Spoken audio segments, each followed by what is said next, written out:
Allez, bonsoir à toutes et bonsoir à tous.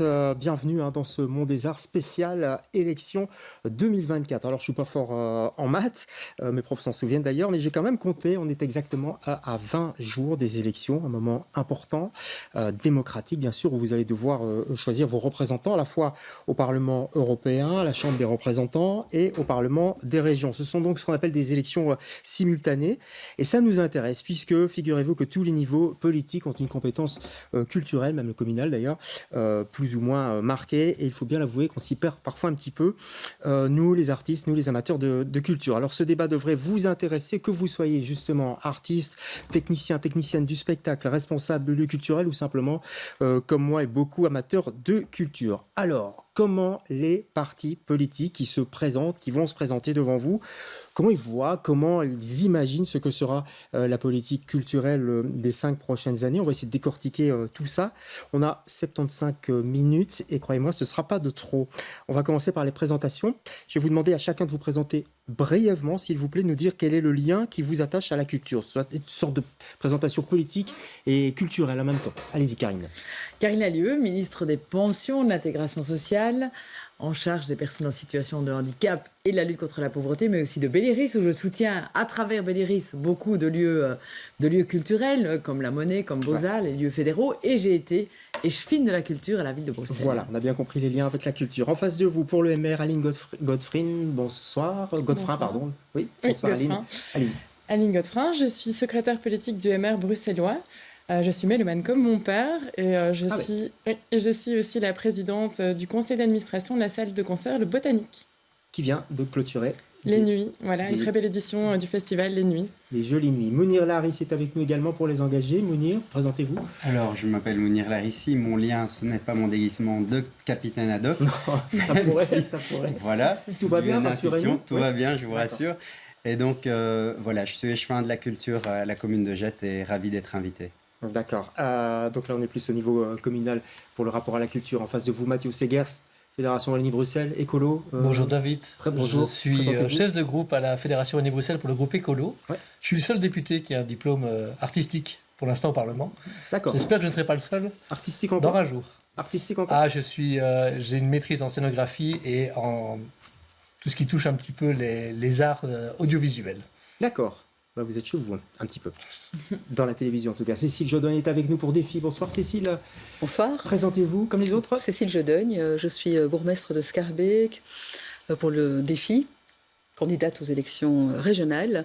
Et mon lien à la culture, il date d'il y a longtemps, parce que dans différents mandats, j'ai exercé des fonctions dans des conseils d'administration, par exemple, justement des Halles de Schaerbeek, mais également de la librairie dont le nom évidemment m'échappe juste à l'instant, de la COCOF, et à l'initiative de plusieurs projets culturels sur Schaerbeek, de la Maison Autrique à la SBL Culture 1030, mais surtout dans le privé, une passionnée d'exposition, d'art contemporain et de patrimoine. D'accord. Antoine G est avec nous également pour le PTB. Vous avez un lien direct avec la culture ? Carrément direct. Moi, je suis directement travailleur. Je bénéficie du statut de travailleur des arts. Donc, je suis comédien, metteur en scène dans une compagnie, la compagnie Artaban, ici à Bruxelles. Ouais. Et du coup, par ailleurs, je suis militant au PTB. Et donc, c'est assez naturellement que je me suis retrouvé dans l'équipe culture du PTB à Bruxelles. D'accord, voilà, les présentations sont faites. Les thématiques maintenant, les thématiques abordées vont être la gouvernance, le financement, les subventions, la question du guichet unique, on en parle souvent, le statut des travailleurs et travailleuses des arts, les questions de harcèlement et puis les publics. Ensuite, il y aura quelques questions émanant de personnes plus ou moins proches des secteurs culturels. Je vous précise aussi que le temps de parole est minuté pour que l'équilibre, évidemment, politique soit respecté. Et on commence tout de suite avec la gouvernance. Alors, tous les niveaux de pouvoir, je l'ai dit, ont un lien avec la culture, alors même les communes d'ailleurs, les régions, le fédéral, la Fédération Wallonie-Bruxelles forcément, et puis évidemment tout le côté néerlandophone. Est-ce que vous êtes d'accord tout d'abord sur un principe de simplification ? Je vais poser 3 questions. D'accord sur le principe de simplification. Le secteur demande aussi plus de cohérence et de concertation entre les différents niveaux de pouvoir. Comment l'envisagez-vous ? Et puis, faut-il imaginer une évolution des compétences culturelles sur le plan institutionnel ? Vous avez tous pris des notes comme des bons élèves. Qui veut commencer ? Qui veut se lancer ? Allez-y, Mounir. Au niveau de la simplification, oui. Mais la question qui sous-tend à ça, c'est comment? Alors, je crois que déjà avoir un organe où on peut tous se rencontrer me paraît fondamental. Par exemple, on a, comme vous l'avez dit, plein d'acteurs. Rien qu'à Bruxelles, il y a plus de 24-25 acteurs. Quand on compte les 19 communes, les communautés, COCON, COCOF, COCOM... Quand vous dites acteurs, vous entendez quoi? Acteurs publics de la culture. D'accord. Et donc, c'est pour qu'on comprenne bien. On a, pas de souci. On a la région, on a le fédéral. Et donc, tout ça, pour un artiste ou quelqu'un qui a un projet, qui veut le monter, c'est très compliqué. Aujourd'hui, moi, en tant qu'échevin, je n'ai jamais rencontré une instance où rencontrer tous les échevins de la culture, la ministre, etc. C'était dans le projet de gouvernement et là, j'ai jamais vu le jour de ceci et c'est bien dommage parce que ça pourrait nous enrichir tous et créer des synergies qui n'existent pas aujourd'hui. Donc vous êtes pour une simplification ?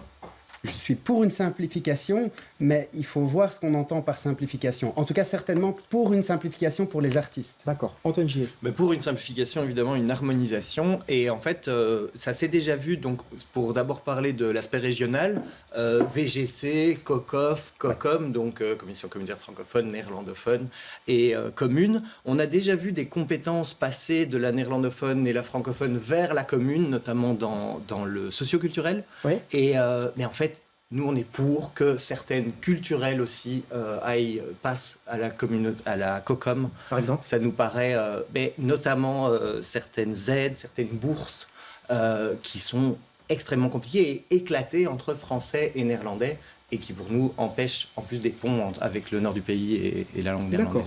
Karine Lallieu, pour une simplification aussi, le millefeuille est trop épais ?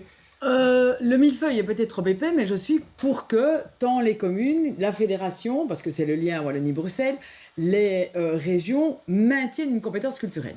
Mais il faut effectivement une coordination, une cohérence et un dialogue entre ces différents niveaux de pouvoir. Mais comment faire ? Les communes, c'est notamment les centres culturels qui sont au cœur de nos communes et qui permettent à chacun d'avoir accès à la culture. Et donc, il faut faire en sorte qu'on se parle. Et on se parle, parce que, par exemple, dans les communes, on a le bicommunautaire. Et donc, on finance aussi bien les néerlandophones que la culture francophone ici à Bruxelles. C'est évidemment fondamental. Mais il faut faire en sorte que cette lasagne institutionnelle qui est fondamentale pour financer la culture de tous les moyens possibles, parce qu'elle a besoin de financement. On va parler du financement après, oui. Eh bien, l'artiste ou l'opérateur ou l'acteur, peu importe, puisse s'y retrouver. C'est-à-dire qu'il faut un guichet unique où il peut avoir l'ensemble des informations pour avancer. Donc, simplifier, oui, mais pas retirer des compétences au niveau de pouvoir, parce que je crois que tous ces nouveaux pouvoirs ont des budgets, ce qui permet d'augmenter les budgets culturels en général. On simplifie, si j'ai bien compris, on simplifie, mais il faut quand même que les différents niveaux de pouvoir aient accès quand même à cette matière culturelle. Qui veut intervenir ?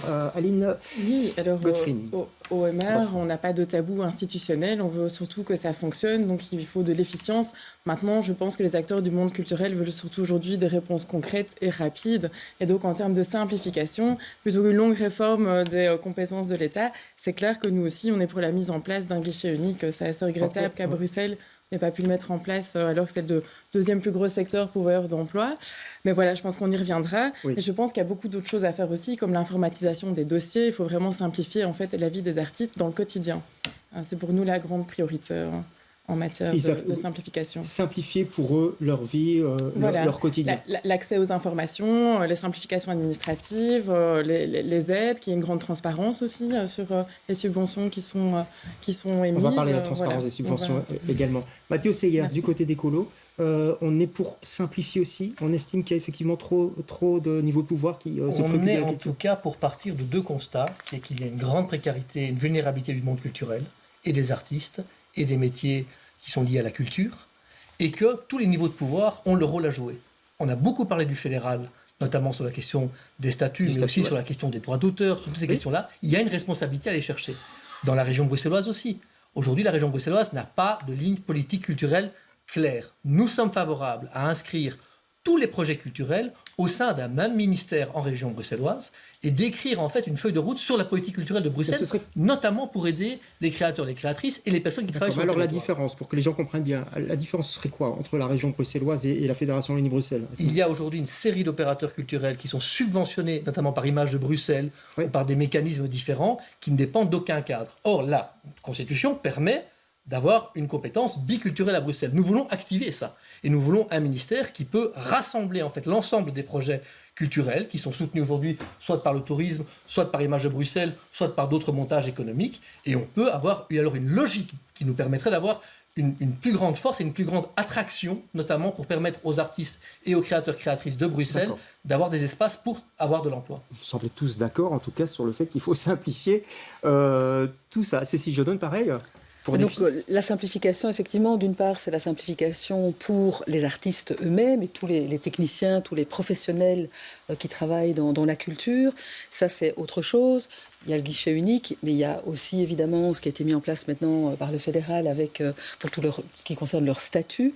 Il y a aussi une simplification peut-être dans la lisibilité au niveau de ceux qui suivent la culture, qui s'impliquent dans la culture, les consommateurs, si on peut utiliser un mot qui n'est pas génial, mais les publics. Et donc les publics, pour eux aussi, il faut pouvoir le nourrir. Et là, je voudrais donner un exemple très concret, parce que je partage assez bien le fait qu'au niveau institutionnel, il faut que chaque niveau de pouvoir, les communes, la région, le fédéral, les communautés, gardent leurs compétences en culture. Je pense aussi qu'il s'agit là de sources de financement supplémentaires qui sont précieuses pour des projets. Tout est bon à prendre, quoi. Je pense que c'est important. Mais il y a aussi l'aspect de la proximité. La proximité, l'accès à la culture, il passe souvent, pas uniquement évidemment, mais souvent aussi par les communes, par les projets communaux, par les écoles, par les bibliothèques, par les académies. Et donc le niveau communal, c'est le lieu par excellence de la proximité. Peut-être pas Antoine Gier. Oui, voilà, moi je suis tout à fait d'accord qu'il faut garder des niveaux de subventionnement. Mais par contre, moi je vais vous prendre un exemple hyper concret. Une entreprise cinématographique qui s'est retrouvée à faire 3 boîtes aux lettres pour bénéficier de Wall Images, de Screen Bruxelles et de Screen Flanders, pardon. Ouais, l'équivalent en C'est une absurdité. En fait, on ne pourrait pas harmoniser ça. On fait du cinéma belge. Le cinéma belge, en plus, a la cote à l'étranger. Quand un Français, un Hollandais ou un Américain voit un film belge, ils s'en fichent que ce soit néerlandophone ou francophone. Ils s'en fichent. On s'en fiche de où ça a été subventionné. C'est typique pour le cinéma, ça, non? C'est typiquement au cinéma. C'est un exemple cinématographique, mais ça peut... Je vais juste terminer. C'est aussi pareil pour exporter un spectacle avec le WBI qui, si on a obtenu le WBI, on ne peut pas obtenir le budget transport de la COCOF. C'est des choses qui s'opposent. C'est l'international de la Fédération Wallonie-Bruxelles International, donc qui permet d'exporter les œuvres, d'aider à exporter les œuvres. Si on l'a obtenu, on ne peut pas demander le budget au transport de la COCOF. Ça n'a aucun sens. D'accord avec ça? Il y a un risque de rationalisation de moyens dans le projet qui est proposé ici par mon voisin de droite. C'est dangereux. C'est dangereux. Pourquoi Il faut que les niveaux de pouvoir puissent chacun intervenir. En fait, c'est une opportunité pour les créateurs et les créatrices, c'est une opportunité aussi pour les usagers. Le fait de pouvoir se dire que le monde du cinéma peut se reposer notamment sur Screen Brussels, qui est une des machines les plus importantes en termes de création d'emplois à Bruxelles. Bien sûr, mais c'est vraiment intéressant. Le fait qu'il y ait 3 boîtes, par exemple, il explique concrètement quelles boîtes. Oui, à un moment donné, le fait, on a 2 communautés quand même en Belgique, et il y a la culture et il y a la mixité de la culture aussi, il y a le bicommunautaire. Alors qu'on harmonise les aides, mais si on rationalise, comme j'entends là le PTB, ça veut dire quoi? On va aller à la diminution des subventions, et puis il y a aussi des lignes directrices différentes en fonction de la communauté flamande, la Fédération Wallonie-Bruxelles, la région. Vous voulez dire qu'ils n'ont pas la même politique culturelle? Mais non, il n'y a pas les mêmes politiques. Et heureusement, c'est ça aussi notre diversité, notre richesse culturelle en Belgique. Pourquoi notre cinéma est reconnu? Parce qu'il y a aussi cette diversité culturelle. Et donc il faut maintenir cette diversité culturelle avec ces logiques différentes, tout en simplifiant, et en harmonisant. Ça, je suis effectivement d'accord. Mais attention à vouloir mettre tout à plat, tout à zéro. Ça veut dire que la diversité culturelle va diminuer et les subventions vont diminuer. Allez, les coopérations sont vraiment là, elles existent, à Bruxelles en tout cas. Donc tout le monde a trouvé le chemin pour pouvoir effectivement collaborer sur des spectacles, sur un projet. Et c'est ça qu'il faut pouvoir évidemment améliorer quand c'est nécessaire. Cette coopération, elle est là. D'accord, on va passer au thème suivant parce qu'on a beaucoup de choses à dire sur la culture. On va passer tout de suite au financement. Alors, on le sait, la culture est sous-financée depuis que je suis né, depuis que je suis journaliste culturel. On ne parle que de ça, le sous-financement de la culture, s'il vous plaît. Qu'est-ce qu'on peut faire pour que ça change? Comment épargner pour le secteur culturel? Quelles sont aussi vos pistes peut-être pour un meilleur financement? Aline Godefroy. Alors la priorité vraiment pour nous, le MR, dans le programme, c'est de pouvoir mettre un cadre pour permettre le mécénat. Il y a vraiment des moyens supplémentaires à aller chercher. Ils l'ont fait en France, ça a très bien marché. Donc nous, on pense qu'on doit garder un budget public très fort, mais qu'on doit aussi aller chercher, c'est l'objet de votre question, du financement privé. Ça, c'est une piste intéressante. Pourquoi pas une fondation aussi des arts qui permet de redistribuer un peu le budget. Il y a le tax shelter, par exemple, qui fonctionne en théâtre et en cinéma. Oui, il fonctionne très bien. Il a été élargi, effectivement, mais il y a eu aussi des petites réformes qui font qu'aujourd'hui, les maisons de production sont vraiment très difficiles. Ça fonctionnait bien, on va dire. Ça fonctionnait bien. On a proposé, d'ailleurs, le maire a déposé un texte pour modifier cela. Donc, on va continuer à être vigilant parce qu'il y a un risque d'exportation, en fait, d'une partie des maisons de production, alors qu'on a un tax shelter qui fonctionnait très bien jusqu'ici. Ouais. Donc ça, c'est vraiment un point d'attention pour nous. Après, voilà, il y a beaucoup de choses qu'on peut faire. Une politique de microcrédit pour permettre aussi à certains artistes d'acheter du matériel, voilà, avec un taux réduit. Ça, c'est une proposition très concrète. Une stratégie aussi de financement pour l'isolation des bâtiments. Oui. On parlera plus tard des factures d'énergie. Ça, c'est aussi quelque chose qui doit pouvoir être mobilisé au niveau du financement privé parce que le public n'y arrivera pas seul. Donc, l'intervention plus présente du privé. Vous êtes d'accord avec ça du côté des engagés? On parle aussi de mécénat et de sponsoring dans notre programme. Oui. Mais il est important de veiller à l'intérêt public de tout ça. Concrètement, ça veut dire quoi? Ça veut dire que l'acteur public doit être présent et de manière importante parce qu'on doit pouvoir nourrir tous les types artistiques et donc être présent pour y veiller, puisque peut-être le privé sera moins attentif à ça et à peut-être d'autres. Je pense que, par exemple, les arts de la parole ou les arts de la danse aura peut-être plus de succès que potentiellement le livre ou les arts plastiques. Pour donner un exemple, ou la céramique. Ça, c'est quelque chose que vous vérifiez. En tout cas, aujourd'hui, dans ma petite commune de Jette, c'est ce qu'on peut voir. Et donc, il faut être attentif à ça. Et les acteurs publics doivent être vraiment les garants de ça. D'accord. Garantie des acteurs publics, plus de privés aussi pour le PS. Mais d'abord, la garantie des acteurs publics pour la liberté, l'autonomie et l'indépendance des créateurs. Parce que ça, c'est une garantie fondamentale et c'est important parce que la culture, on sait combien c'est important pour la liberté, pour la cohésion sociale. Et les acteurs publics aussi, c'est important parce que ça fait émerger une nouvelle culture qui n'est pas directement partagée au niveau des subventionnements privés. Alors, le privé doit être complémentaire. Alors, le mécénat, j'aime bien. J'ai l'âge que j'ai et donc j'ai déposé il y a déjà 12 ou 14 ans au Parlement fédéral une loi sur le mécénat un peu copiée à la française pour soutenir effectivement tous les arts, que ce soit un mécénat en argent, en nature ou en compétences. Et ça marche. Et malheureusement, non, le ministre des Finances, M. Didier Reynders, s'est opposé à cette belle proposition à l'époque. Mais donc il faut trouver aussi du financement privé d'une manière ou d'une autre pour soutenir encore toute cette culture. Donc la porte est ouverte au privé. Du côté du PTB, on ouvre la porte au privé aussi? En tout cas, on veut refinancer profondément, structurellement et indexer les subventions, c'est hyper important. Mais nous, ce qu'on propose, c'est plutôt une fiscalité solidaire dans le secteur. C'est-à-dire qu'il y a des structures, il y a des plateformes qui produisent de la culture et qui la diffusent, Spotify, Netflix, YouTube et compagnie. Mais on propose... Ils ne sont pas un peu intouchables non, ils ne sont absolument pas intouchables. En France, il y a la taxe GAFAM en France, elle existe déjà.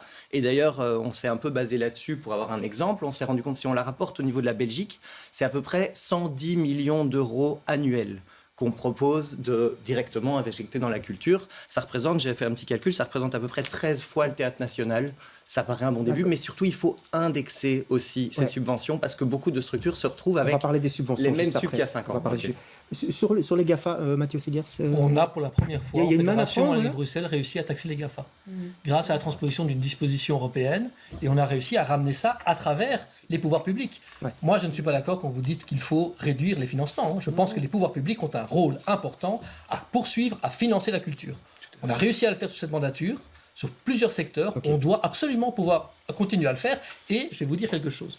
Je suis très inquiet du vote que l'EMR et que les engagés ont effectué à l'Europe pour imposer à la Fédération Wallonie-Bruxelles des normes budgétaires qui vont devoir nous donner l'austérité. Ça ne va pas. Moi, je défends vraiment une exception culturelle là-dessus. Réaction, Mounir Larzi? Je ne vois pas très bien de quoi on parle au niveau européen, surtout que dans toutes les propositions qu'on fait, c'est clairement en soutien de la culture au niveau de la Fédération Wallonie-Bruxelles. Mais il faut du budget pour ça. Donc, on a des propositions aussi innovantes, notamment par rapport à la TVA, et notamment pour le livre, par exemple, de faire une TVA à 0%, ça permettra aussi de promouvoir sans spécialement donner plus de budget. Cécile Jobel, vous situez où là ? Alors, écoutez, je crois que le maintien, effectivement, des investissements publics dans la culture, c'est essentiel.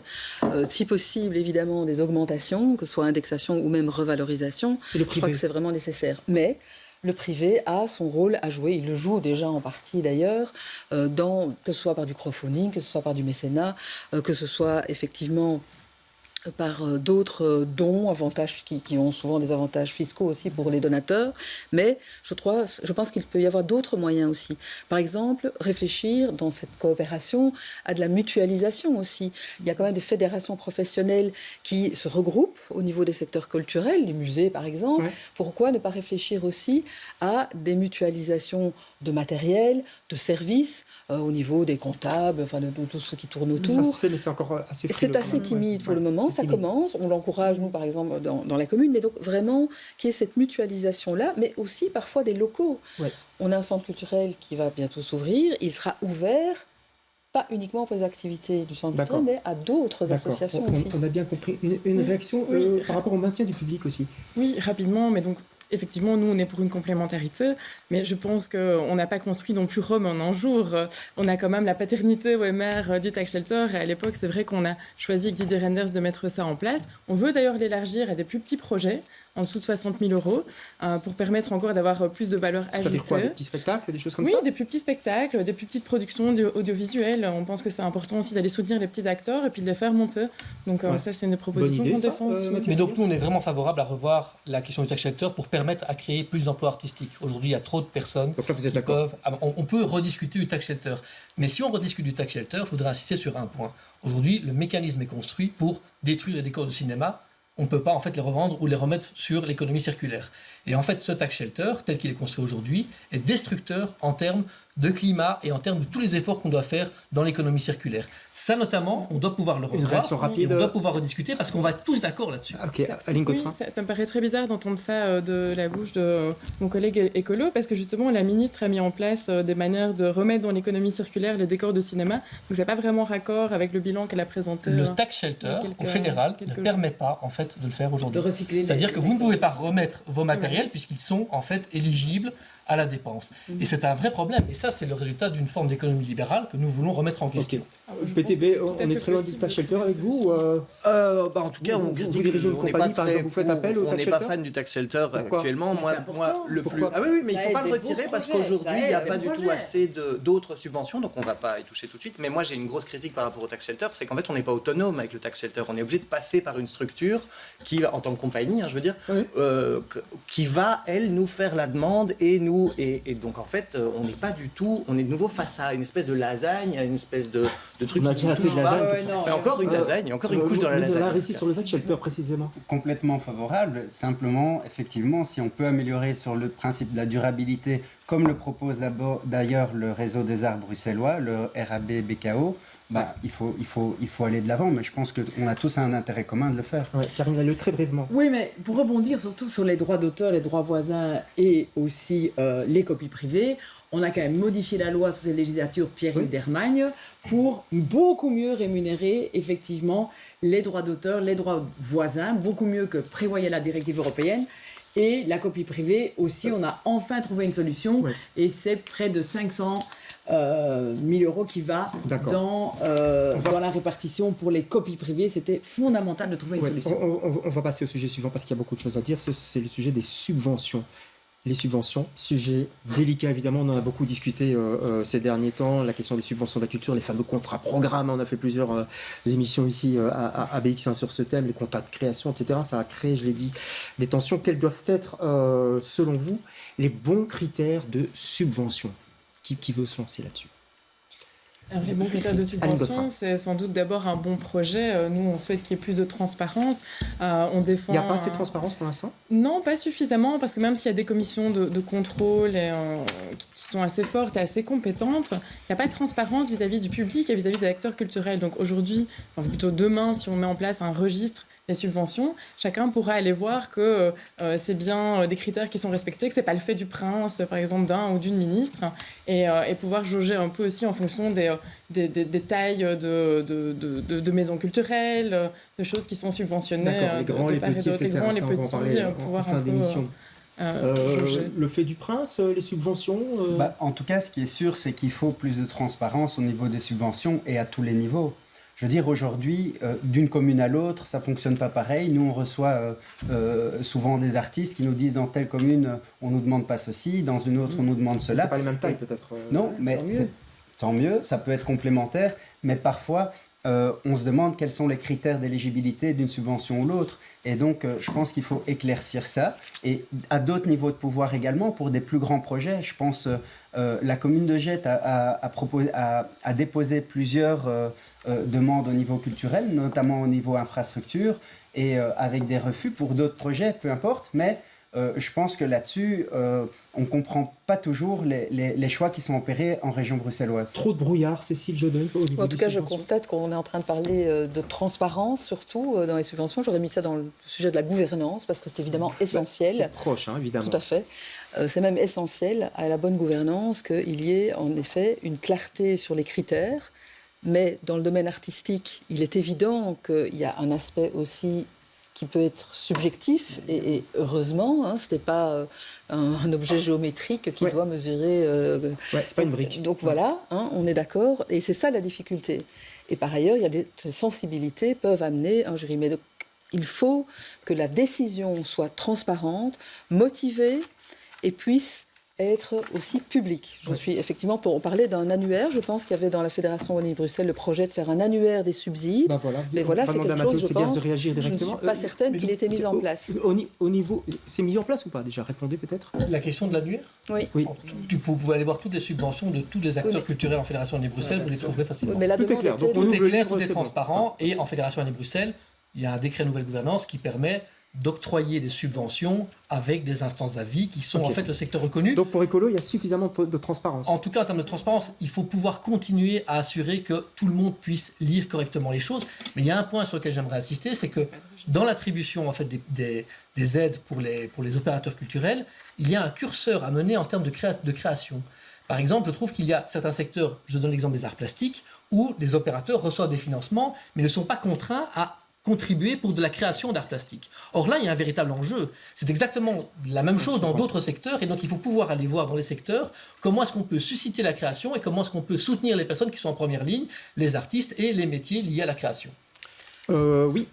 Augmentation, on l'a déjà dit, augmentation des subventions, et alors facilitation d'obtenir des subventions structurelles qui permettent, donc il faut garder des subventions au projet, mais plus facile de pouvoir pérenniser la compagnie, pérenniser la structure, pérenniser le groupe. On voit le directeur de compagnie qui parle. Mais oui, évidemment, on passe notre temps à courir derrière des micro-subventions qui vont durer 2, 3, 4 mois et qui nous ont pris 2, 3, 4 mois à obtenir en plus. Des contrats de création, et alors, moi je voudrais juste rajouter aussi, dans les commissions d'avis, une plus grande pluralité, une plus grande diversité dans ces commissions d'avis pour garantir justement cette pluralité, cette diversité dans le secteur. Pour rebondir là-dessus, il faut vraiment évaluer le décret de gouvernance culturelle. On a vu tous les effets négatifs qui a eu lieu avec une contestation des comités d'avis, et donc il faut beaucoup plus de transparence dans le secteur. Et puis il faut aussi moderniser la plateforme de demande de subventions pour, on vient de rebondir là-dessus, pour les demandeurs de subventions, parce que la plateforme numérique, elle est vraiment assez illisible en Fédération Wallonie-Bruxelles. Et le principe du only once, c'est-à-dire qu'une fois qu'on a donné tous nos documents, les statuts, les ceci, les cela, on doit pas chaque fois qu'on redemande le refaire, c'est ce qui fait. Vous voulez dire, une fois que c'est fait, de l'harmonisation, de la transparence, de l'harmonisation, de la simplification administrative, une modernisation de l'outil évidemment, et une évaluation de ce décret gouvernance. Ça a créé énormément de questions légitimes de la part du secteur. Répondez très brièvement. Sur l'évaluation, toujours, effectivement, il faut pouvoir le faire, c'était la première fois, donc ça vaut la peine de le faire. Sur la question de la lisibilité, si effectivement des personnes qui vont sur une plateforme ne s'y retrouvent pas, on doit pouvoir la renforcer et donner plus de lisibilité. Donc là, vous reconnaissez l'information aujourd'hui de lisibilité. Comment ? Vous reconnaissez qu'il y a un défaut de lisibilité, d'après ? Je reconnais qu'une personne qui chercherait une information très précise à un endroit, si elle n'est pas correctement aiguillée, risquerait de ne pas l'avoir. Mais l'information existe. Il y a votre voisin qui donne de la je peux trouver assez facilement en 2 clics, si vous voulez, la subvention et les aides qui sont amenées. Mais je connais un peu le mécanisme. Mais vous donnerez un coup de main. Aline Godefroy. Pour nous, il n'y a toujours pas de registre et donc effectivement, ça doit pouvoir être accessible au grand public, mais surtout, un enjeu aussi en matière de subventionnement, c'est faire en sorte qu'on pérennise aussi les subventions pour des organismes qui font aussi de l'excellence et qui ont une bonne gestion et aussi des recettes. Il y a eu une tentation sous cette législature d'un peu diminuer les subventions justement de ces organismes qui fonctionnent bien. Donc le méritant, quoi. Oui, notamment le méritant. Il faut encourager la bonne gestion parce que c'est souvent des fonds qui sont réinvestis. Je vais prendre comme exemple le botanique. On vient de rénover les serres. C'était un partenariat avec la Fédération Wallonie-Bruxelles, mais aussi sur fonds propres. Et je pense qu'il ne faut pas trop vite glisser dans la tentation d'aller effectivement couper, qu'on a pu le voir pour d'autres gros opérateurs culturels, les subventions de ceux qui fonctionnent aujourd'hui. D'accord. D'où l'intérêt aussi d'agences conseil ou de guichets uniques. Le fait de pouvoir avoir toutes les informations et de pouvoir aller les chercher. Très bien. Vous me brûlez mes étapes. On arrête avec les subventions. Encore qu'il y a beaucoup de choses à dire, on aura l'occasion d'y revenir. Juste quand même, déjà. coupé, oui, très brièvement. C'était cet annuaire ou ce registre des subventions. Ce qui était prévu, c'était aussi que ce ne soit pas seulement ceux qui relèvent de la Fédération Wallonie-Bruxelles, mais qu'il puisse y avoir, et là il y aurait un rôle peut-être de coordination de la Fédération Wallonie-Bruxelles, pour aussi pouvoir indiquer ces subsides complémentaires souvent nécessaires, mais qu'on ait une vue globale sur les projets, ce qui permettrait au fur et à mesure d'avoir une plus grande clarté sur ce qui est financé, comment et avec quel équilibre. Tout en maintenant les politiques communales qui ont des légitimités différentes en fonction de leur territoire, parce que un territoire n'est pas un on va passer au sujet suivant. Pardon. Le guichet unique. On y passe parce que les gens qui travaillent dans la culture l'attendent depuis longtemps, c'est le Graal. Non mais c'est vrai, même chose, depuis que je fais de la culture, on en parle beaucoup, on l'attend dans les accords de gouvernement quand même de la région, de la Fédération Wallonie-Bruxelles, il y avait le projet de guichet unique pour Bruxelles qui n'a pas été réalisé, le secteur est pourtant, je l'ai dit, très demandeur d'un lieu centralisé, c'est ça l'idée d'un guichet unique, on retrouve toutes les informations. Est-ce que votre parti va le mettre à l'ordre du jour pour les prochaines législations, Mounir? Très clairement, nous dans le programme on parle d'agence de conseil, mais c'est le même principe que le guichet unique. C'est un autre nom, quoi. Mais oui, ça. Exactement. Et l'idée vraiment, c'est d'accompagner les artistes ou les porteurs de projets, bref, les bénéficiaires au niveau culturel, qui ont toute une série de demandes, qui connaissent pas les codes ou qui veulent même créer, qui démarrent. Ça peut être n'importe qui souhaite se produire au niveau artistique sur le territoire bruxellois. Un endroit. Oui, et je pense que Bruxelles, en plus, est riche de plein de créateurs, d'artistes et qui tombent sur trop de murs. Et donc, on a la capitale la plus cosmopolite du monde, en tout cas après Dubaï, et on doit profiter de cette opportunité. Faites sourire votre voisine là, oui. Dubaï. C'est le discours de mon bourgmestre Philippe Clos, c'est pour ça que je l'ai toujours. C'est très bien. C'est pour ça que je on s'inspire, grave. Chaque fois. Mais c'est très très bien, c'est une belle capitale. Mais en tout cas, on est vraiment riche d'opportunités et d'acteurs culturels, et donc on doit pouvoir les aider. Et ce guichet unique peut être un liant et un lieu où on peut trouver toutes les informations nécessaires à la création ou à la poursuite de ces projets. Quel niveau de pouvoir devrait s'occuper du guichet unique? Alors, guichet unique, ça doit être la priorité des priorités avec la priorité des priorités. Oui, je pense aussi pour la simplification et au niveau pour le soutien économique, social, juridique, d'accompagnement, comptabilité, faire des statuts, enfin l'ensemble parce que la richesse culturelle en Belgique, la richesse de nos travailleurs des arts est énorme. Ok, mais pourquoi on l'a toujours pas fait depuis le temps qu'on en parle? Voilà, moi je ne suis pas à ce niveau de pouvoir, je ne peux pas expliquer pourquoi, mais en tout cas, ça doit être au niveau Bruxelles avec Fédération Wallonie-Bruxelles et le gouvernement bruxellois et un en Wallonie, bien évidemment. Il ne faudrait pas que les artistes wallons doivent venir jusqu'à Bruxelles. Donc il faut effectivement ce guichet unique pour supporter tous ces projets. C'est ça aussi la richesse, mais c'est ça aussi une richesse économique. Quand on sait à Bruxelles combien la culture soutient l'économie bruxelloise, c'est important de simplifier la vie de chacun. Donc il y a la culture et il y a tout ce qu'il y a autour. Aline Godefroy, sur le guichet unique. Tout ce qu'il y a autour, effectivement, nous, on est aussi pour un guichet assez élargi, comme vient de proposer Karine Lalieu, c'est-à-dire où il y a vraiment toutes les aides économiques, sociales, pouvoir se repérer aussi au niveau des demandes de subventions et montrer toutes les possibilités. WBI peut aussi en faire partie, la possibilité de création à l'étranger, vraiment quelque chose de très large. Mais effectivement, on est vraiment très, très surpris. C'était la priorité des priorités, c'est là où on peut vraiment faire une différence dans le quotidien des artistes. Il n'a pas été mis en place. Je pense qu'il y a un peu un manque de volonté politique là. Il faut une meilleure concertation, on retombe sur la gouvernance, mais c'est absolument fondamental et ça doit être la grande priorité de la prochaine législature. Oui, après, je pense que c'est un dossier qui est davantage porté par la ministre de la Culture. Il aurait fallu mettre un coup là.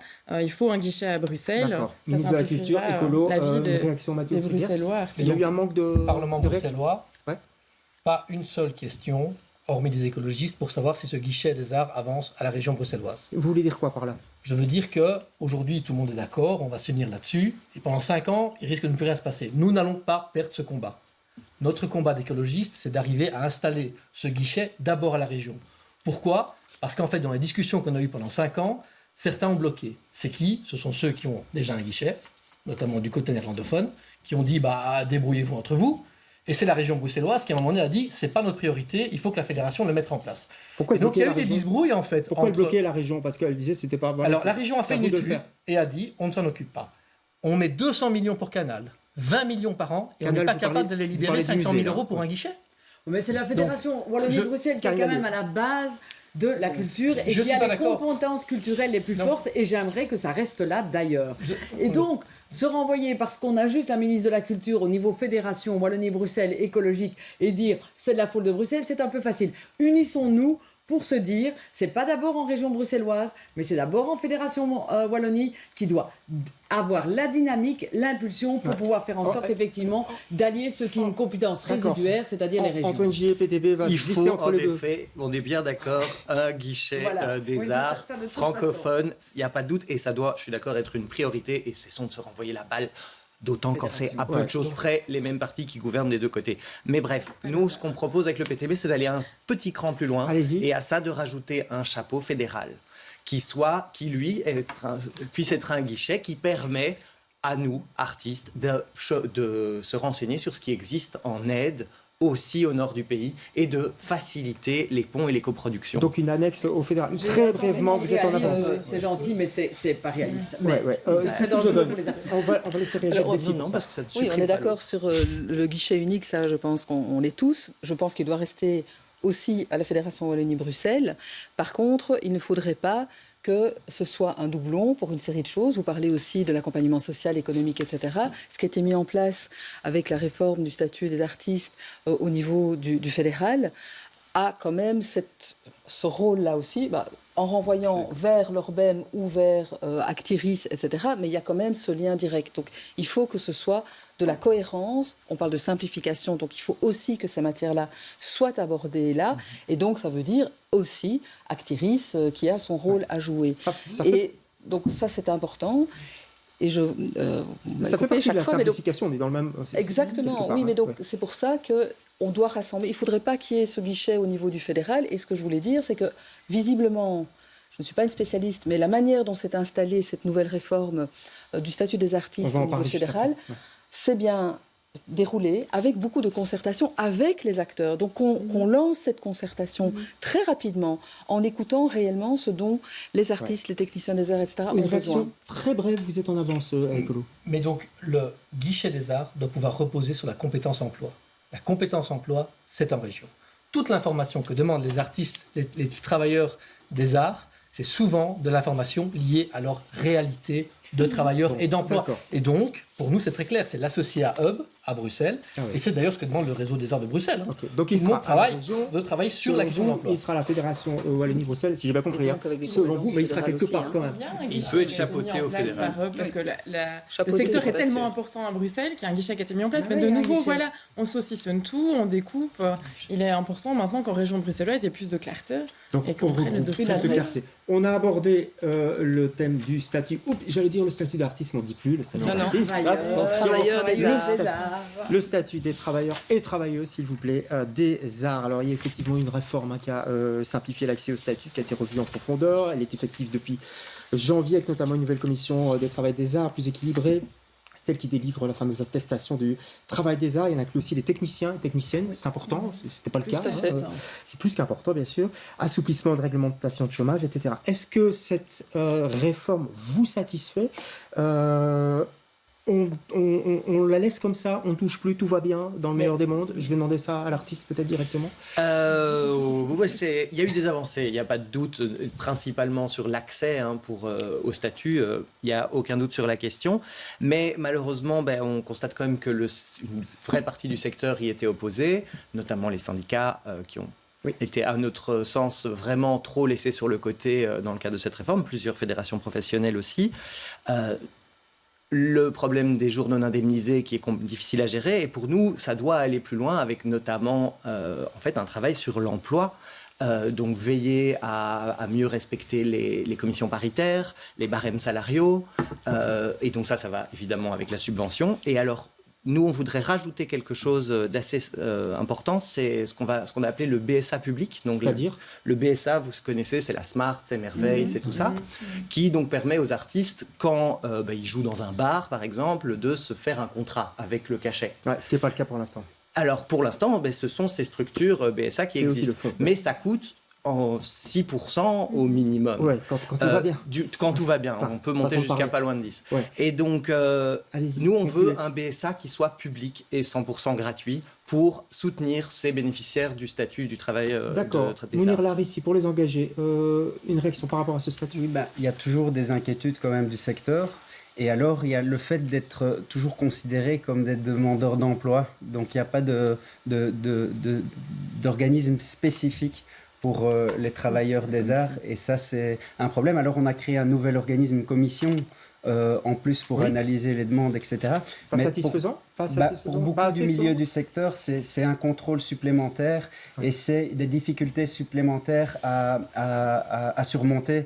Que ce soit au niveau administratif, que ce soit au niveau de la preuve. Et donc, il y a une forme de précarité qui est créée et on ne s'en rend pas compte. Notamment, par exemple, quand un artiste fait plus de 195 € par jour et c'est retiré dans le prochain trimestre de ce qu'il doit toucher. Donc, il y a toute une série de choses dans le secteur culturel qui inquiètent pour aussi sortir de ce marasme. Ouais, c'est vrai que le secteur est un peu inquiet quand même, malgré tout. Je pense que c'est une mise en œuvre depuis le mois de janvier. Il faut absolument laisser du temps pour roder la machine, pour qu'effectivement remontent éventuellement les inquiétudes, il y en a déjà, mais remontent les problèmes, qu'on les identifie, qu'on rediscute, mais qu'on ne se lance pas de grâce maintenant, là, tout de suite, dans une nouvelle réforme. Je crois qu'il faut laisser le temps de voir exactement comment intervenir au plus juste pour continuer à améliorer les réajuster, ce qui est déjà, je constate quand même qu'il y a déjà du positif. Aline Godefroy. Alors il y a du positif, il y a eu des progrès, c'est vrai que ça permet quand même maintenant d'avoir plus de stabilité, le fait que le statut soit maintenant acquis à vie, on bascule quand même, c'est plus tout à fait juste, on n'est plus tellement dans une allocation de chômage, mais plutôt dans une allocation de revenus. Oui. Par contre, la terminologie a changé. Oui, la terminologie a changé, c'est vrai qu'il reste des difficultés et des points d'attention parce que la réforme est très récente et je pense qu'on doit vraiment rester très fort à l'écoute des secteurs. Pour le moment, il y a des allocations qui sont différentes. On a voulu que ça colle le plus à la réalité. Vous pouvez être en allocation plus en fonction des heures que vous prestez, des montants que vous arrivez à engendrer. Mais effectivement, il reste des difficultés, notamment le fait que certains s'inquiètent que la commission ait peut-être un pouvoir discrétionnaire, qu'il n'y ait pas de possibilité de recours.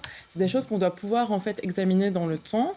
Ça, on souhaite le faire. Donc, on trouve qu'il y a eu des progrès. Mais nous, en fait, notre grand projet au maire, c'est un jour de basculer dans autre chose et d'aller vers un revenu, en fait, une allocation universelle qui permet à l'artiste, que ce serait à peu près autour de 1 200 €, c'est ce qu'on a calculé, d'avoir des moments où il crée en fait, et il est rémunéré pour sa création aussi, parce qu'il y a des moments aussi de temps mort. On sait comment ça se passe, on ne peut pas déclarer tous ces jours, spécialement les auteurs et les gens qui créent du contenu. Allocation universelle, et ça, c'est important 1200, pour nous. là, vous faites sur ce témoignage. Moi, j'ai 1700 aujourd'hui au statut, me faites pas repasser à 1200 en fait. Non, mais je tiens à préciser que c'est cumulable en fait, évidemment, avec les rémunérations du travail. C'est ça le but, c'est que le travail soit mieux rémunéré. 1700 aussi. On a un vrai souci avec pas aux 1500 d'entre nous.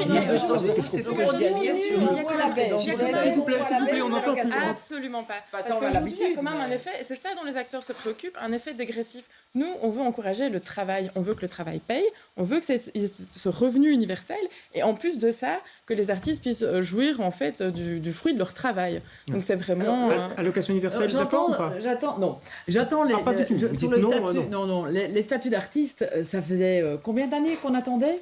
Et donc tout le monde boude un peu ce qu'on a obtenu, qui est quand même quelque chose de fondamental et avec beaucoup de difficultés par rapport aux libéraux et aux partis néerlandophones. Je le rappelle, on a dû négocier 2 ans et demi, pas seulement avec le secteur, mais avec l'ensemble des partis qui acquiescent, là. autour de la table du gouvernement. Il y a l'agenda et il y a savoir comment on fait le statut et justement comment on fait en sorte que des personnes qui ont plus de difficultés pour arriver au statut.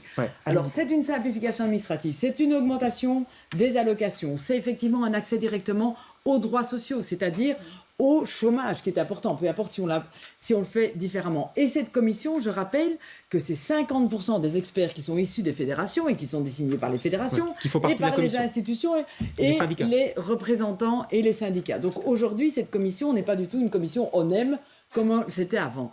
Donc c'est une avancée considérable. Ce que j'entends, et évidemment qu'on doit toujours faire ça, c'est qu'il faut continuer à évaluer quelque chose qu'on a mis en place. Parce qu'effectivement, on ne pense pas à tout. Mais aujourd'hui, je pense que l'ensemble des personnes ici autour de la table, et je pense que la majorité des artistes, même s'ils sont effrayés, peuvent se féliciter de cette avancée. On fera le point quoi, dans 3-4 mois peut-être hein on le fera le point en 2026. Il faut quand même une année de mise en place. Oui, non, mais en 2026, une évaluation globale. J'avais rien à ajouter. D'accord. Ok. Oui, on vous a pas entendu sur ça. Du grand basculement qui est proposé. Le grand basculement. C'est ce qu'il a dit. On veut un grand basculement. 1200, on a 1700 ici. Franchement, le projet libéral soutenu par les engagés, c'est la fin des indemnités de chômage après 2 ans. Mais oui, c'est ça. Et ça, il ne faut pas s'en cacher, quoi. Ça fait peur à tout le secteur culturel. Moi, je veux investir dans la culture. Il faut qu'on puisse continuer une exception pour les artistes. Les engagés font peur. La fin des indemnités d'allocation de chômage, vous en parlez après 2 ans. Vous proposez même que quand on n'a plus d'allocation, on puisse aller ramasser les déchets. C'est votre président de parti qui l'a dit. C'est ce que vous proposez. Comment est-ce que vous sauvegardez les artistes avec ça? Une réaction. On propose surtout un bonus rebond. Enfin, je veux dire, ça fait référence au bonus rebond. Donc, il faut parler de l'ensemble de ce qu'on propose. Ouais. Et donc, c'est de dire qu'on veut augmenter le salaire des travailleurs de 450 € et de permettre 2 fois dans une vie de pouvoir démissionner et chercher et attendre 2 ans. Et attendre 2 ans et que ce soit dégressif, effectivement, pour remettre au travail. Remettre au travail. Donc, les artistes qui ne trouvent pas d'emploi vont devenir effectivement des balayeurs dans nos rues. Pas du tout. Ça devient très technique et un peu caricatural quand même. Oui, là, je pense qu'on tombe vraiment dans une grosse caricature gauche-droite. Il faut parler de l'ensemble du projet. Nous, on souhaite quand même revaloriser le travail, c'est-à-dire qu'il y a une différence substantielle pour ceux qui travaillent. La réforme fiscale, ça c'est un trop long débat, mais en tout cas, c'est un changement vraiment de philosophie. On ne souhaite plus considérer les artistes comme des gens qui ont besoin du chômage, des compléments des allocataires. Au contraire, on veut vraiment valoriser cette dimension de création, de réflexion, de préparation du travail. Et le revenu universel serait fait en fait pour ça. Donc c'est pas une diminution, ce n'est pas non plus un grand basculement. Donc c'est une valorisation en fait de ce que les artistes de la sécurité sociale. Pour nous, c'est non. C'est non, c'est non, et c'est non. La sécurité sociale, c'est non depuis 3 ans, on s'est battu pendant 3 ans et ce sera toujours non. Mais c'est un filet qui doit être aussi limité dans le temps pour retrouver un autre filet d'ailleurs, peut-être que celui de l'ONEM, mais c'est ce qu'on propose. Vous êtes un peu seul là-dessus avec les engagés, si j'ai bien compris. La réforme des retraites, on peut en parler, Karine Alliot? On va pas parler de toute la réforme des retraites. Non, mais par rapport aux artistes, parce que figurez-vous qu'il y a beaucoup d'inquiétudes quand même. Je comprends. Typiquement, en quoi cette réforme leur garantit une pension décente? Est-ce qu'il fallait... D'abord, elle le garantit parce qu'on vient de dire, en réalité, maintenant, l'accès à la sécurité sociale qui garantit les pensions de demain, l'accès à la sécurité sociale sera favorisé et sera beaucoup plus facile pour l'ensemble des travailleuses et des travailleurs des arts. Ça veut dire qu'il ne faut jamais oublier que comment on calcule l'accès à la pension, et notamment la pension minimum, je vais aller très rapidement, mais je m'excuse, c'est un peu technique, c'est 30 années de carrière avec, effectivement, ce que j'ai sauvegardé, ce que les maires ne voulaient pas sauvegarder, ce qu'on appelle les périodes assimilées, c'est-à-dire les périodes aussi de chômage. Quand vous restez dans la sécurité sociale, eh bien, vous aurez accès à cette pension minimum revalorisée à 30% et qui est aujourd'hui à 1 641 €.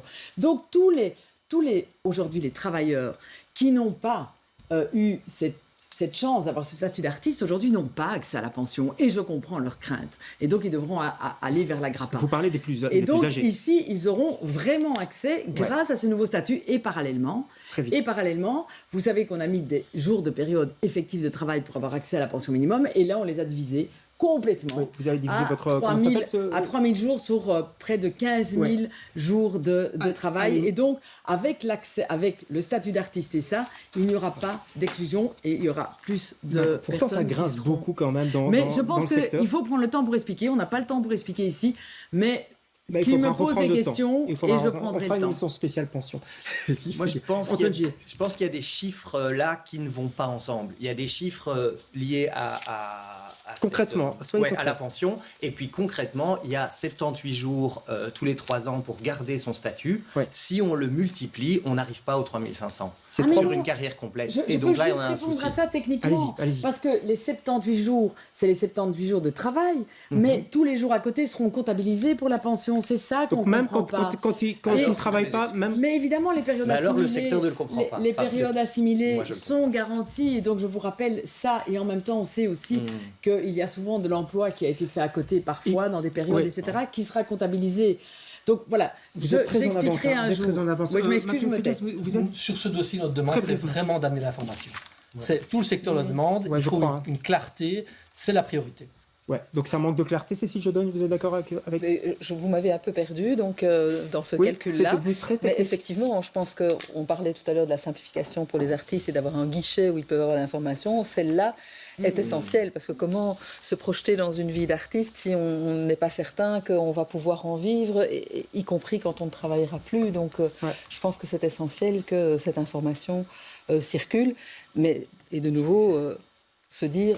Faisons vivre cela aussi et évaluons régulièrement. On parlait de nouveau de bonne gouvernance, c'est une clé. Bon, plus de clarté pour la réforme des retraites pour les artistes. Vous sentez aussi que c'est un peu... Alors, ça grince dedans, il y a une difficulté, donc il faut effectivement éclaircir. Je pense qu'il doit y avoir alors une meilleure communication avec aussi, les fédérations. Oui, avec les fédérations, des autorités fédérales pour voir si effectivement ça colle aux besoins et s'il y a encore des difficultés, je pense qu'il faudra aussi les améliorer et prendre ça en compte. Bon, vous allez les rencontrer, Karine Lallieu. On soutient toujours les travailleurs. En tout cas. Plus de clarté, plus d'informations, c'est très clair et en plus on se donne 2026, donc il n'y a pas assez de clarté, vous êtes d'accord Oui. Il n'y a pas assez de clarté sur cette question-là, c'est ça que vous êtes en train de dire. C'est pas qu'il n'y a pas assez... C'est pas ce qui est dit, c'est en tout cas toute une série de personnes dans le secteur et aussi au niveau des syndicats sont inquiets et donc on doit leur fournir des réponses claires pour lever ces inquiétudes. Et c'est urgent parce que la question des pensions, c'est quelque chose quand même qui fait...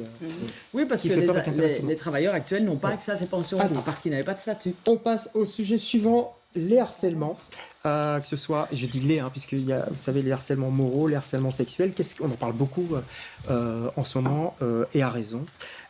Qu'est-ce que vous pouvez mettre en place, chacun, pour lutter efficacement contre ces harcèlements dans les écoles d'art? On a un exemple il n'y a pas encore tellement longtemps au Conservatoire à Bruxelles, sur les plateaux de théâtre, sur les plateaux de cinéma, dans les tournages, etc. Mathéo Segers. Qu'est-ce que Écolo peut mettre en place? Donc nous, on est vraiment favorable à agir au sein des établissements. C'est-à-dire qu'effectivement, dans les écoles supérieures d'art, il y a un phénomène de harcèlement, c'est inacceptable. Donc on a mesuré ça, on a entendu, on a des auditions au Parlement, ça ne va pas. Alors qu'est-ce qu'on peut faire? Qu'est-ce qu'on peut mettre en place? Des références dans les établissements.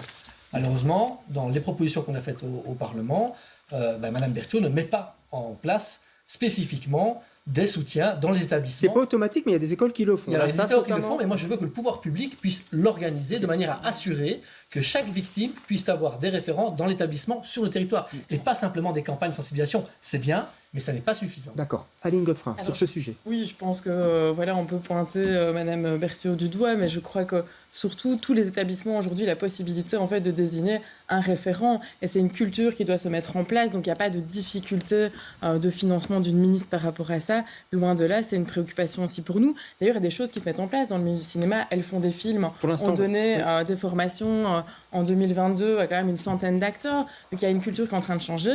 Il faut pouvoir l'accompagner effectivement, mais c'est aussi les établissements qui doivent mettre en place des processus efficaces. Et je pense qu'on les connaît déjà. Il faut une personne de référence qui est capable après de porter un dossier quand il y a des faits de harcèlement. Il faudrait obliger les directions de ces écoles. Oui, je pense que dans le cadre du travail, pour le bien-être, il faut absolument. Pour les engager aussi. En tout cas, ce qui est sûr, c'est qu'il faut faire attention à ce climat anxiogène qu'amène le harcèlement moral. Et pas seulement. Donc, on l'a vu avec le conservatoire, il y a des gens qui parlent de 20 ans d'harcèlement. Donc, je veux dire, c'est pas rien. Donc, avant que les langues se délient. Et donc, effectivement, si un référent peut aider, il faut le soutenir. Il faut aussi soutenir les associations qui travaillent au harcèlement et au suivi. Je pense qu'elles sont soutenues, mais qu'il faut renforcer les soutiens parce qu'elles font un vrai travail aussi direct et indirect. Plus de moyens pour ces associations. Et accompagner aussi les victimes d'harcèlement, ça c'est aussi important parce qu'avant, faire le pas pour que la langue se délie, c'est pas toujours facile, et donc il faut être attentif. Et puis il y a la question de la justice, mais là on sort un peu de la sphère politique. Sauf que l'accompagnement, en effet, dans ces points de référence qui font d'abord de la prévention, derrière de l'accompagnement, il doit vraiment aller jusqu'au bout. Ça doit être d'abord un accompagnement psychologique, puis un accompagnement social, et enfin un accompagnement juridique, parce que des personnes qui ont subi ça se retrouvent mains lâchées et en fait sont incapables de continuer. Et en fait, je suis désolé, mais je voudrais quand même mettre un mot sur les sanctions. En fait, c'est fini maintenant, peu importe la notoriété, c'est fini quand on a 6 plaintes sur les épaules de continuer à donner cours. C'est fini de recevoir un Oscar quand on a violé, que c'est officiel qu'on a violé quelqu'un. Enfin, il faut qu'est-ce que le politique peut faire par rapport à ça? Parce que c'est judiciaire, on sait qu'il y a une séparation des pouvoirs. Donc, moi, je fais des intentions, mais c'est ce que je donne. Enfin, pour moi, c'est quand même le b.a.-ba, qu'on soit un pouvoir organisateur d'école, d'une académie, qu'on soit un chef d'entreprise, qu'on soit un producteur responsable d'un tournage. Le b.a.-ba, dans les administrations communales, dans les entreprises privées, c'est effectivement de mettre en place ce qui est légalement nécessaire. Des personnes de confiance, ça va de soi, mais aussi, j'insiste beaucoup là-dessus, sur l'information et la sensibilisation. Pour beaucoup de gens encore, ils ne se rendent pas compte exactement de ce que c'est le harcèlement. Oui, bien sûr, quand il y a un viol, ça, heureusement, enfin, et encore, presque tout le monde a compris. Mais sensibiliser, former en disant, voilà, ça, c'est un comportement inadéquat. Ça, c'est du harcèlement sexuel ou moral. Et là, il y a encore un grand déficit.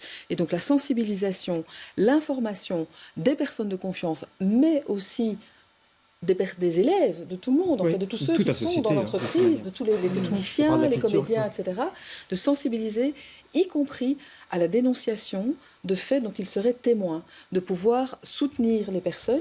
Et pour le reste, tout ce qui est, il ne faut pas oublier non plus ce qui est déjà en place au niveau des aides aux victimes, des structures d'accueil des victimes, etc. Donc il ne faut pas non plus réinventer le fil à Karine Lallieu, sur la même longueur d'onde. Je partage effectivement le référent. Je partage le référent. Il faut garantir aussi l'anonymat dans les écoles, parce que parfois, effectivement, les étudiants ont peur, et l'anonymat aussi. L'anonymat des victimes, vous voulez dire? L'anonymat des victimes, et quand, quand elles portent plainte au référent, etc., il faut vraiment la personne de confiance qu'on leur garantisse ça. Sinon, je partage ce qui a été dit. Légal, ça. C'est une obligation.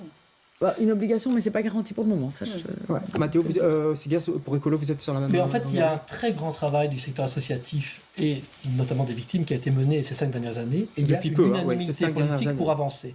Donc avançons avec le secteur associatif. Il y a des réponses à donner, il y a une très forte entente autour de ça.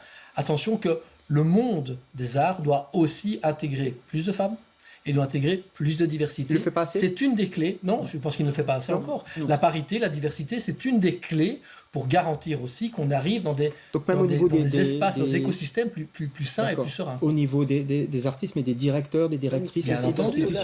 Trop d'hommes encore dans les postes. On a fortement avancé, notamment en art de la scène, mais il y a encore dans les grandes infrastructures trop d'hommes au regard du nombre de femmes qui sont nommées. Tout le monde est d'accord sur ce plateau là-dessus ? Aussi sur en termes de contenu produit aussi, les messages passés dans le contenu vont pouvoir évoluer grâce à ça progressivement et du coup... D'ailleurs, il y a une proposition concrète, c'est un baromètre périodique des femmes dans les institutions, dans les productions, dans les contenus, etc. Donc il faut mettre absolument ça en place au niveau de la Fédération Wallonie-Bruxelles pour voir l'évolution par rapport effectivement à la période, à la présence féminine. Et à Bruxelles, c'est vrai aussi pour la diversité. Dans la ville la plus cosmopolite du monde, il faut être attentif à ces deux aspects. Les deux. D'ailleurs, il y a des femmes issues de la diversité. On va passer au dernier sujet qu'on aborde dans cette émission. Ça, c'est le sujet des publics, évidemment. Vous n'oubliez pas, vous qui nous regardez tous les jeudis, tous les jours d'ailleurs sur BX1. Je dis tous les jeudis parce que c'est mon désert. On parle un peu de son émission de temps en temps. Que faire pour mieux intégrer même les publics qui sont souvent exclus de l'offre culturelle à cause du prix, etc. Par exemple, est-ce que vous êtes pour une gratuité, ou en tout cas un prix moins cher, ou une gratuité carrément? Qui serait pour ici? Oui, venir là, ici, allez-y. Gratuité totale, vous voulez dire? Pardon? La gratuité totale de toutes les activités, non, ça, je pense que non. Par contre, qu'il y ait les articles 27, qu'il y ait du soutien... Mais ça, il y a déjà. Oui, je sais bien, justement. Ouais. Donc, il faut maintenir tous les processus qui permettent d'intervenir auprès des publics, effectivement, qui n'en ont pas les moyens, qu'elles aient accès à la culture. Mais la gratuité, non. Pourquoi? Mais parce que je pense que... C'est invivable. Oui, d'abord, financièrement, je pense que ce serait vraiment pas possible. Et puis, il y a une notion, je trouve aussi, de reconnaissance d'un travail qui est fait. Et on sait que la gratuité, souvent... Pour beaucoup, quand c'est gratuit, c'est que ça n'a pas de valeur. D'accord. Simplement, moi, je vais contredire madame, parce qu'en fait, on a vu que le musée du Louvre, quand ils ont créé leur dimanche par mois gratuit, on a vu qu'il y avait 60% de plus de fréquentation ces jours-là, et surtout que le public était beaucoup plus diversifié. Il y avait beaucoup plus de familles, beaucoup plus de jeunes, et en fait, évidemment, les pouvoirs publics doivent soutenir ça de manière à ce que... C'est plus facile pour les musées que pour les spectacles. Mais nous, justement, on fait ça à Bruxelles aussi. On propose d'élargir. Une fois par mois, ça va. Aussi, pas tout le temps, mais plus qu'un dimanche par mois et plus que les musées, on propose d'élargir. Mais ça, on peut se retrouver là-dessus. Mais la question, c'est la gratuité. Je voudrais rajouter quand même que le prix n'est pas l'unique frein. Et justement, vous avez cité article 27. Ça fait 20 ans qu'il crie article 27 en disant il n'y a pas que le prix. Et moi, je voudrais parler de l'action culturelle. Mais je voudrais la parler médiation. La démocratie les écoles, culturelle, mais il n'y a pas que ça, c'est ça que je dis, c'est qu'en fait, on a plein de gens qui arrivent le vendredi soir et qui sont tellement crevés de leur semaine qu'ils ont plus la force d'aller voir de la culture. Qu'est-ce qu'on peut faire, et alors ? donc nous, on propose une réduction collective du temps de travail sans perte de salaire. Pour plus de culture. Mais évidemment, ça va jouer. On le voit, un long week-end, on va plus facilement visiter un truc. D'accord, on a compris l'idée. Vous êtes d'accord, Mounir Larissy ? Si on va chez un public, par exemple, du secteur de la construction ou du nettoyage, et qu'on leur dit vous avez un jour de congé, pas sûr qu'ils vont ouvrir la porte d'un théâtre. Donc il faut, je pense... c'est comme les chèques culture en France, quoi. Je pense qu'il faut réfléchir de plein de manières. Par exemple, le fait de sortir des murs, d'avoir des compagnies qui viennent au pied des logements sociaux comme les Nouveaux Disparus, ou avoir des acteurs culturels qui mettent plus de place dans l'espace public à la culture et tout, font directement un effet et un impact sur les publics qui sont peut-être moins sensibles ou touchés par la culture aujourd'hui. Pour le MR, comment on intègre mieux les publics qui sont issus ? Je voudrais quand même répondre aussi au PTB. Voilà, moi j'aime bien l'argent magique, mais je ne suis pas là pour vendre du rêve comme le PTB peut le faire aussi parfois. Je pense que les artistes aussi... Le PTB vend du rêve. Oui, mais justement, ça reste un rêve. Dans la réalité, les artistes, ils doivent vivre aussi. Et donc, je pense que, comme dit ma fromagère, il en faut un peu pour toutes les bourses. Et comment accrocher... Non, mais c'est vrai. Je ne sais pas qu'elle disait ça, votre fromagère. Oui, voilà, comme ça, je fais sa pub au passage. D'accord. Mais je pense qu'il faut pouvoir aussi valoriser, effectivement, le travail, rémunérer, et accrocher les nouveaux publics. C'est aussi, en fait, faire sortir la culture dans l'espace public. Ça, c'est un élément fondamental pour nous. Oui. Mais on n'a pas encore parlé des jeunes. En fait, la culture, ça se cultive, en fait, dès le plus jeune âge. Et comment accrocher les jeunes publics ? Nous, on pense qu'il faut permettre un pass qui permet aux jeunes de consommer de la culture. Donc, vous avez 500 € de vos 16 ans à vos 21 ans et vous pouvez aller voir, plutôt qu'une gratuité ou un ticket qui est distribué, où on a une limite, où ce sera les 1000 premiers arrivés, premiers servis. Nous, on veut des politiques structurelles, comme financer un pass pour les jeunes de 500 €. D'accord, un peu comme en France, le pass culture, oui, tout à fait, ce principe-là. Absolument... Et quelle tranche d'âge, très rapidement ? 16-21. 16-21, d'accord. Oui. Donc on est jeune entre 16 et 21. Alors on est encore jeune après, mais on peut peut-être plus se le payer. On est tous jeunes ici autour de la table. Même Mathéo Segers pour écolo. Les écologistes sont favorables à l'extension des droits culturels. Et comment ça se travaille ? Par un parcours d'éducation culturelle et artistique à l'école renforcé, par l'éveil dans les crèches. L'éveil culturel et artistique dans les crèches. Déjà dans les crèches ? Mais c'est pas trop tôt ? C'est un lieu magique, c'est un lieu où il y a des enfants qui peuvent être sensibilisés à l'art très très tôt. Ça se travaille aussi par l'art en prison, ça se travaille aussi par la question des activités culturelles dans les maisons de repos, dans les hôpitaux, tous ces espaces, dans le métro, dans l'espace public. Et juste un élément, le folklore. Il faut réinvestir le folklore. C'est un élément qui est populaire, qui est ouvert à tout le monde, qui est souvent gratuit. Je pense qu'il faut le soutenir de manière plus importante. Il faut une nouvelle unité culturelle pour le soutenir. La Zineke Paradella, le Mébo, vous connaissez bien le Mébo. Évidemment, j'y vais chaque année. Donc, on a investi à Bruxelles. Alors, simplement, pour les publics, c'est un peu tout ce qui a été dit. Effectivement, il faut un chèque culture pour la population. Il faut déterminer comment. Il faut faire MR et PS, ils sont d'accord là-dessus. Il y a des moments où on est d'accord. Il faut faire effectivement des prix en fonction du niveau des moyens des personnes, et beaucoup de théâtres le font déjà, mais alors subventionnons plus ces théâtres qui sont importants. Il faut sortir la culture des murs, faire plein de choses dans l'espace public, ce qu'on fait de plus en plus dans nos... Plus de subventions pour les théâtres. Vous pensez aux troupes qui se déplacent comme Mounir Lahri. Par exemple, les nouveaux disparus, vous savez, ils sont bien. Il y a le Théâtre Nomade, un festival public. Mais il faut aller attirer, il faut de la médiation culturelle pour attirer ces publics. Et dès la petite enfance, il faut effectivement faire en sorte que ce soit pour l'ensemble des publics. Je tends toujours mon bras parce que vous êtes... Je suis trop bavarde. Une minute en avance, me dit-on, dans l'oreillette. Je pense que donc, les écoles, et dès le plus jeune âge, certainement, la médiation est aussi un enjeu essentiel pour amener les publics. Et j'ai déjà assisté à des visites avec des médiateurs extraordinaires, donc, que ce soit avec les enfants à l'école ou avec des adultes. Alors ça peut être dans les écoles, ce sont dans les musées, c'est devenu d'ailleurs assez courant maintenant. Donc dans les musées, pourquoi pas aussi dans les théâtres, et pour tous les publics, parce qu'on y revient, on a parlé des jeunes, mais moi je voudrais aussi, dans ma commune par exemple, amener un public issu de la diversité à aussi venir au théâtre, dans les musées, à oser franchir le pas. C'est aussi un travail qu'on mène. Et j'en reviens à ce que j'ai dit au tout début, la proximité. Et c'est pour ça que les communes et les acteurs associatifs locaux sont essentiels. Les centres culturels sont évidemment des outils vraiment pour amener la culture dans tous les territoires. Mounir Lahri, si vous êtes échevin de la culture à Aligette, vous sentez une barrière de temps en temps, les gens qui n'osent pas oui, et de toute façon, la barrière, elle existe à plusieurs niveaux. Donc effectivement, certains ne veulent pas franchir la barrière d'un centre culturel, quand bien même ils se trouvent à 200 mètres de chez eux. Je pense au logement social. Parce qu'il y a une barrière en dehors de la barrière financière, une barrière symbolique, une barrière éducative. Je veux dire, on se dit c'est pas pour moi. Les parents n'ont jamais ou quasi rarement mis les pieds dans un théâtre. C'est pour ça que le lien culture-école est intéressant. C'est clair que l'école est un lieu essentiel pour le développement de la culture. Et donc, les centres culturels, les académies, les bibliothèques dans les différents quartiers, ils ont un rôle clé. Et c'est là-dessus qu'il faut être attentif au niveau régional, parce que demain, on a un projet sur lequel on veut mettre énormément d'argent, et c'est très bien pour le rayonnement de Bruxelles. Je parle du projet Canal.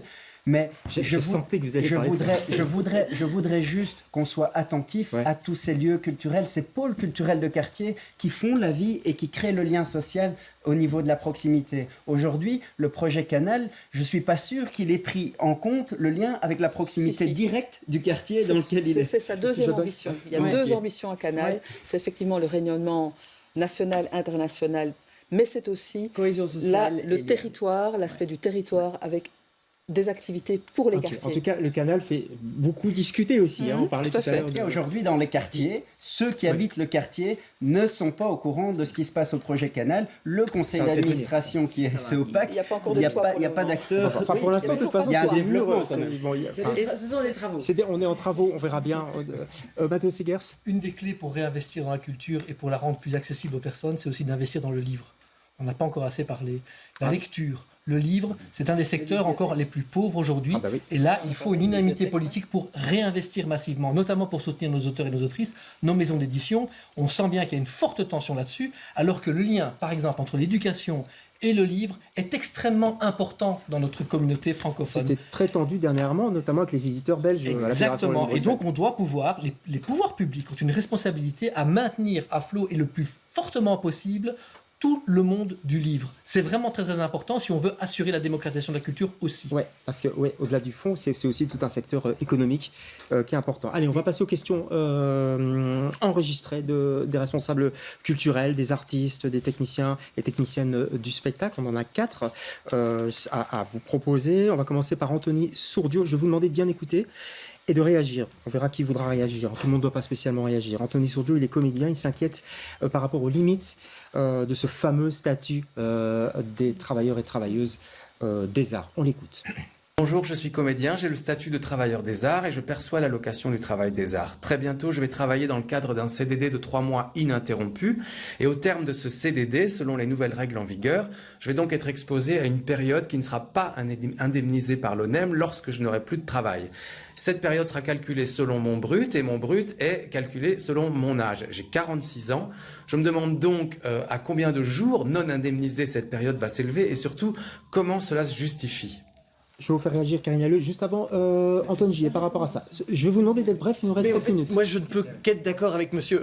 Ouais. C'est vraiment la critique, une des critiques principales qu'on a par rapport au statut d'artiste, enfin au statut actuel, c'est que c'est vraiment cette période de jours non indemnisés, c'est un vrai problème. Ça maintient les artistes dans un niveau de précarité, dans les périodes où après celle où on a bossé, oui. Et c'est un vrai souci, quoi. Donc ça, c'est un des points faibles du statut. Mais c'est un point rouge même.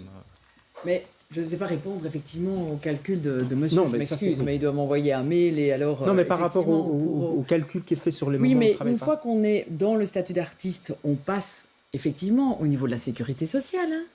Non. On passe au niveau de la sécurité sociale quand on reste dans le statut d'artiste. Et donc, c'est comme un travailleur qui arrête de travailler, qui n'a plus d'emploi, il passe au niveau de la sécurité sociale et c'est l'inverse, justement, qui se passe ici. C'est qu'on est dans le système de la sécurité sociale. Mais oui, tout d'un coup, on a 3 mois de contrat et c'est dans le trimestre qui suivra celui-là qu'on va devoir perdre des jours de sécurité sociale, des jours de chômage, des jours d'allocation. Et donc, en fait, c'est même l'inverse de la sécurité sociale. Parce que si je suis un travailleur dans un autre secteur, je bosse pendant 1 an, je perds mon emploi. Mais une fois qu'on a le statut, c'est maintenu. À la fin de cette période d'1 an où j'ai bossé, en fait, mes premiers mois, ils vont être plus élevés de chômage parce qu'ils vont être basés sur mon salaire. Mathieu, et là, ils vont au contraire être réduits parce que j'ai bossé. Mathieu Seger, c'est une réaction par rapport à... Ils vont réduire, mais vous aurez accès à la sécurité sociale et à vos droits sociaux qui seront comptabilisés. Mais non, je le perdrai certains jours, justement. On va pas démêler tout ça ici. Mathieu, une réaction par rapport à ça? L'écosystème en fait, des travailleurs des arts est excessivement complexe parce que chacun est un cas individuel. Et ça revient à l'évaluation qu'on devait dire. Ce que je veux dire par rapport au témoignage, c'est qu'on ne peut pas répondre parce qu'on ne connaît pas le montant qu'il va toucher pendant 3 mois. Mais ce sur quoi on va tous être d'accord, c'est que cette personne qui va travailler 3 mois doit pouvoir avoir un statut garanti quand elle reprend son emploi. D'accord. Et on va voir que c'est complexe. On va écouter un autre exemple. C'est Guillaume Istas, plutôt dans la musique. Toujours par rapport aux limites du statut des travailleurs et travailleuses des arts. Lui s'inquiète d'une certaine disparité par rapport aux différents secteurs. Bonjour. Ma question concerne la règle qui veut qu'on pénalise les travailleurs et les travailleuses des arts qui gagnent plus que 190 € brut par jour, c'est-à-dire plus ou moins 120 € net. En effet, dès qu'ils dépassent cette somme, on diminue leur allocation sur les jours suivants au prorata de ce qu'ils ont trop perçu. Ce qui nous condamne en fait de facto à ne pas gagner plus que 120 € net par jour. Bon, j'imagine que ça a été fait pour éviter que les gens qui gagnent beaucoup, du genre 1000 ou 2000 € sur une journée, ne bénéficient pas en plus de l'allocation. Mais là, on ne parle pas de 1000 €, on parle de 120 €, c'est-à-dire 15 € de l'heure. Mais alors, il faudra que vous m'expliquiez pourquoi le gouvernement a accordé une dérogation à cette règle pour les travailleurs et les travailleuses des arts les mieux payés, c'est-à-dire le secteur du cinéma. En effet, là, comme les barèmes sont beaucoup plus élevés que dans les autres secteurs artistiques, comme ils gagnent beaucoup plus d'argent, eh ben, ils sont exemptés de cette règle et ils peuvent gagner 500, 600, 1000, 2000 € sur une journée et toucher en plus leur allocation sans être pénalisés. Du coup, cette règle, qui au départ était pensée pour ceux et celles qui gagnaient beaucoup, finalement, elle les favorise et elle précarise ceux et celles qui gagnent le moins. Je voudrais juste que vous m'expliquiez la logique. Exactement la un position peu injuste, Aline Goffrin. Oui, j'ai beaucoup d'amis qui travaillent dans le secteur culturel. Effectivement, ils m'ont parlé de cette problématique. Je pense que c'est un des points d'attention qu'on doit vraiment vérifier dans le temps. Le but, c'est pas que les personnes gagnent moins bien leur vie et puis qu'elles se retrouvent à devoir travailler en noir et ne pas déclarer un certain revenu. Il faut que les artistes puissent s'en sortir. Donc ça, c'est vraiment un point d'attention fort, je pense, pour le monitoring qui doit être fait.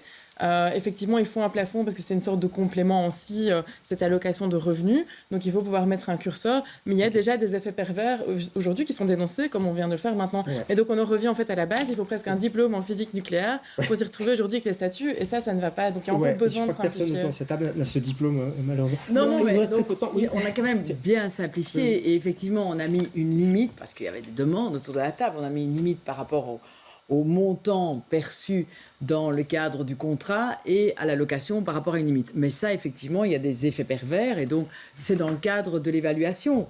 Mais avouons, ici, c'est vraiment chaque fois des cas très particuliers et donc il faut voir dans l'ensemble comment l'amélioration du statut en général a été faite et puis on pourra voir effectivement des corrections. Vous êtes trop en avance. Mounir, là, oui, c'est ce dont je parlais tout à l'heure, les 195, j'ai dit, là on parle de 190, mais c'est exactement exactement ça. Donc il faut veiller justement à ces inquiétudes du secteur. Et le sentiment du secteur culturel, c'est que ceux qui sont mieux organisés ont réussi à mieux se défendre. Et au final, que le secteur du cinéma ait réussi à avoir une victoire que les autres secteurs n'ont peut-être pas. Et donc il faut être attentif à ça.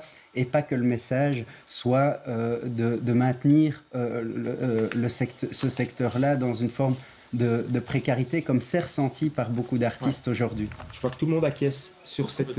Guichet unique et évaluation. Oui, on sera là pour l'évaluation. En fait, tout est... Pardon ? Je dis par rapport au jour non indemnisé, ce dont on parle, on sera là pour l'évaluation. Moi, c'est noté.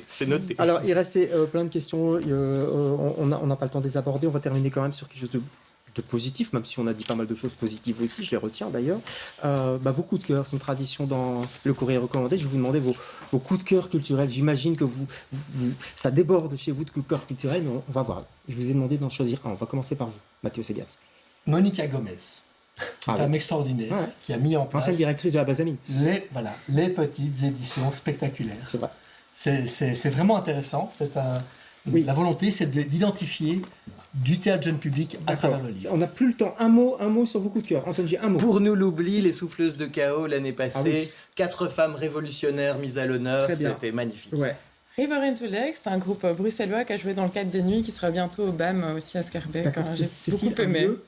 Alors, c'est Losange, c'est une artiste et son mari qui, 2 fois par an, vont ouvrir leur maison pour accueillir une collection qui va donc charger. Losange. Losange. À Scarbeck. Très vite, un mot. Non, pas à Scarbeck. À Ixelles. À Ixelles. Losange, Ixelles. La compagnie des voyageurs sans bagages qui vulgarise des grands classiques. Et Karine Lallieu. Et un événement qu'on a fait avec les maisons de quartier pour attirer toute la diversité des publics à Beaux-Arts dans un grand concert de musique classique. C'était magnifique. Ils n'avaient jamais été. Et ils étaient là et ils étaient on va retenir le positif de la culture, du monde de la culture. On salue tous les artistes, les travailleurs, les techniciens qui nous ont écoutés et tous les autres, les amateurs de culture. Merci beaucoup. Les élections, je rappelle, c'est le 9 juin. J'espère que vous en savez un petit peu plus, qu'on a su éclairer votre lanterne. On se retrouve jeudi pour un autre Monde des Arts. Bonsoir.